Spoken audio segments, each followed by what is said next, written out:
Hello, anyone and everyone watching. I'm WowNoob, the developer of the game Soul Escape, a game made in 72 hours for the mini JamGam 38. I just want to thank everyone who played my game, especially the other people who participated in the jam. There were some really impressive and fun games in there, and I'm glad to experience them.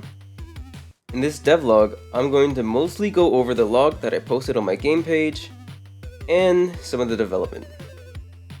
First, the engine. I used GameMaker.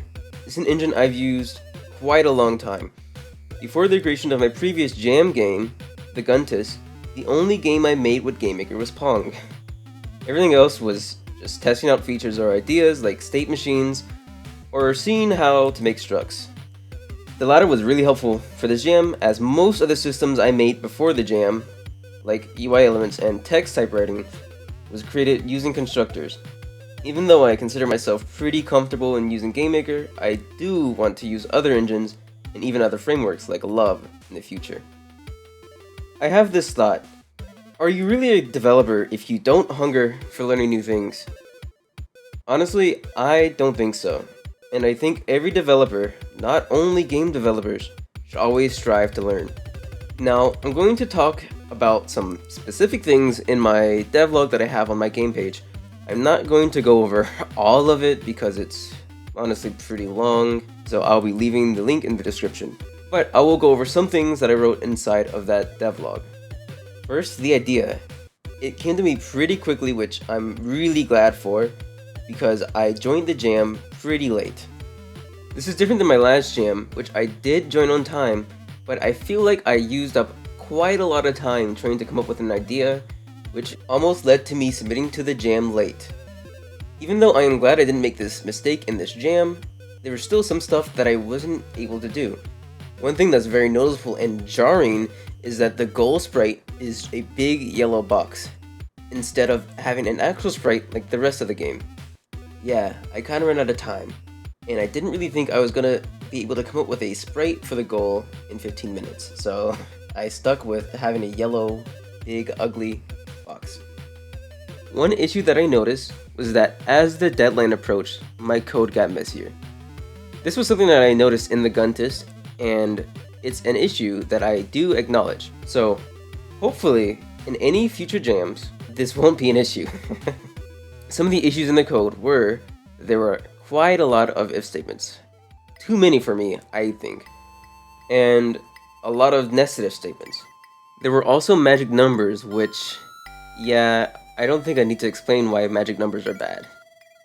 Now, that was only a summary of my devlog. If you want to read it, then I'll have the link in the description, and you'll be able to read it there. Alright, next thing.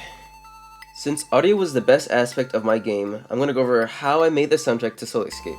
When it was about a day into the jam, I wanted to do something else than look at red and blue squares, since that's what the early prototype of the game looked like, until I got around into adding sprites. So, I booted up Ableton and stared at a blank session for about a minute till I thought of something. Chiptune. I usually make dark synth, energetic songs, but for the first songs I've ever made were actually tracker music, made using FamiTracker.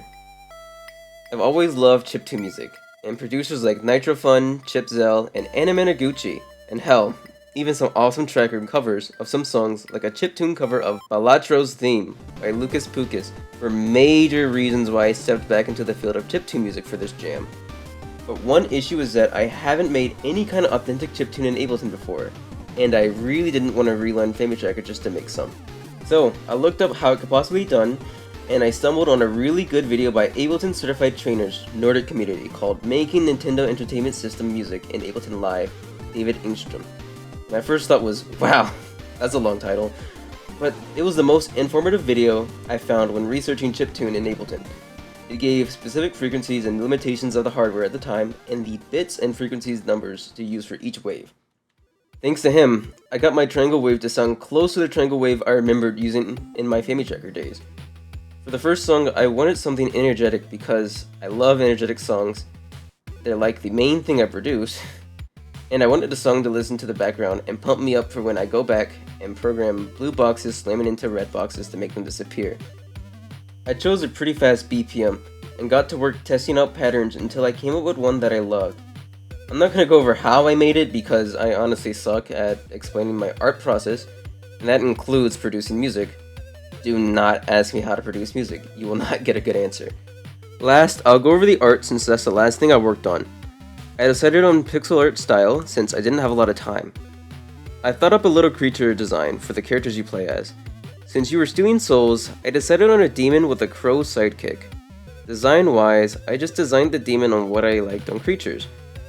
Zigzag mouths, multiple eyes, a stubby looking tail. Anyways, with the idea done, I moved on to actually making the sprites. For the game sprites in the world, the text box sprites, and the menu screen background, I made a mockup in Asprite of how big the game was going to be, and that gave me a pretty good idea on the sprite sizes. I selected a portion of the mockup that I wanted to be for the text boxes, and I made a new canvas using those sizes, and, well, started arting. I had a pretty basic squared text box, so I cut out some pixels to make the design look a little bit less simple. For everything else, like the portraits, the title graphics, the promotional art, were all done in Clip Studio Paint with an alias brush since I have experience in drawing in Clip Studio Paint, and I wanted these done really quick since the deadline was quickly approaching, which is why some things look pretty rushed. Then I was finished. I uploaded with 15 minutes to spare, which I did mention in my devlog, which is so much better than my last jam. I did have a few bugs that I had to fix, but they weren't really too game breaking, so that was great. And that's it. I do think I'll continue updating this game and look into actually develop Guntist. If I do decide to do this, there will definitely be more devlogs in the future. Thanks for watching, and I hope you do enjoy my game.